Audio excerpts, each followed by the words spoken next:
नमस्कार, स्वागत आहे तुमचे आमच्या चॅनलमध्ये। आवाज महामुंबईचा, शोध बातमीचा, कौल मनाचा। चला तर मग आमचे चॅनल शेअर करा, लाईक करा आणि सबस्क्राइब करा। धन्यवाद। शिवसेना उद्धव बाळासाहेब ठाकरे पक्षाने मराठा आरक्षण मोर्चासाठी बांधवांना दिला मदतीचा हात। शिवसेना उद्धव बाळासाहेब ठाकरे पक्ष प्रमुख उद्धव ठाकरे यांनी आदेश दिला आणि त्वरित शिवसेना पनवेल शहर शाखेकडून मराठा आरक्षण मोर्चासाठी बांधवांना मदतीचा हात देण्यात आला।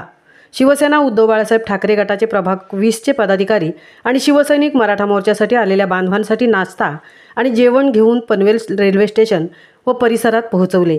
त्यांनी शहर प्रमुख प्रवीण जाधव, विभाग प्रमुख अमोल गोवारी, उपविभाग प्रमुख वैभव मडवी, भिंगारी शाखा प्रमुख प्रवीण डावलेकर, काळुंद्रे शाखा प्रमुख तुळशीराम चिखलेकर, भिंगारी उपशाखा प्रमुख सुधीर मिसाळ, गटप्रमुख रणजित परदेशी, सर्वेश पवार, मोहन भोसले, राजू पनवेलकर, राजू शिंदे आदींनी मराठा बांधवांना ठिकठिकाणी मदतीचा हात देत नाश्ता, जेवण व इतर वस्तूंचे वाटप केले। आवाज महामुंबईचा चॅनलसाठी संजय कदमसह तृप्ती भोईर, पनवेल।